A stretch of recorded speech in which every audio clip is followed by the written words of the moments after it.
বন্ধুরা, লক্ষ্মী ঝাঁপি সিরিয়ালের আজকের পর্বে প্রথমেই দেখা যায় দুজন লোক এসেছে ঝাঁপির ব্যাংকে 2 লক্ষ টাকা রাখার জন্য। ঝাঁপি বলছে ব্যাংক তো একটু পরেই বন্ধ হয়ে যাবে, টাকাটা রেখে যান, কাল জমা করে দেব। এদিকে ঝাঁপি টাকাটা আলমারিতে রাখতে গেলে তার মনে পড়ে যায় যে এই আলমারিটা দীপ কিনে দিয়েছিল। ঝাঁপি বলছে আজ আমি এত লোকের বিশ্বাস অর্জন করেছি, শুধু একটাই দুঃখ থেকে গেল, শুধু তুমি এত দূরে চলে গেলে, কিছু নিজে চোখে দেখে গেলে না।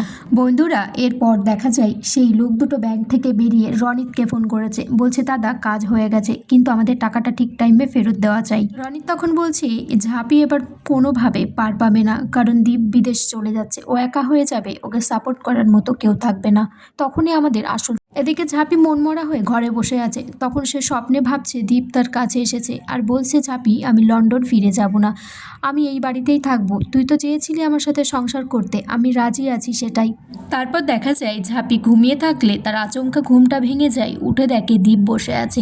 দীপ বলছে ঝাঁপি তোর জন্য একটা সারপ্রাইজ আছে। তারপর দেখা যায় সারা ঘর লাইট দিয়ে সাজিয়েছে, ফুল এনেছে। দীপ ঝাঁপিকে বলছে তুই তো চেয়েছিলি এই ঘরটাতে থাকতে, তাই এই ঘরটা আজ থেকে তোর, সুন্দর করে সাজিয়েছি।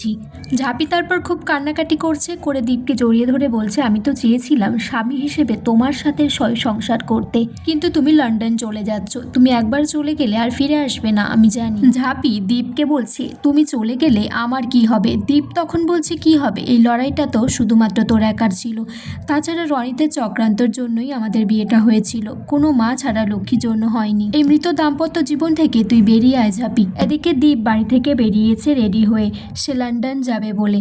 ঝাঁপি তাকে বরণ করে মাথায় ধান দুব্বো দিচ্ছে আর একটু কাঁদছে। তখন পিসিমণি বলছে আমি জানি ঝাঁপি তোর কতটা কষ্ট হচ্ছে।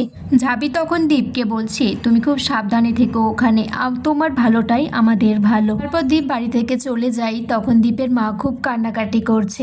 এদিকে বাড়িতে পুলিশ এসেছে আর এসে বলছে সেই দুজন এসেছে যারা ঝাঁপির ব্যাংকে টাকা রাখতে গিয়েছিল। পুলিশ বলছে এরা তো ডাকাত। পুলিশ বলছে এরা একটা চালকল থেকে পরশুদিন রাত্রেবেলার টাকাটা লুট করেছে।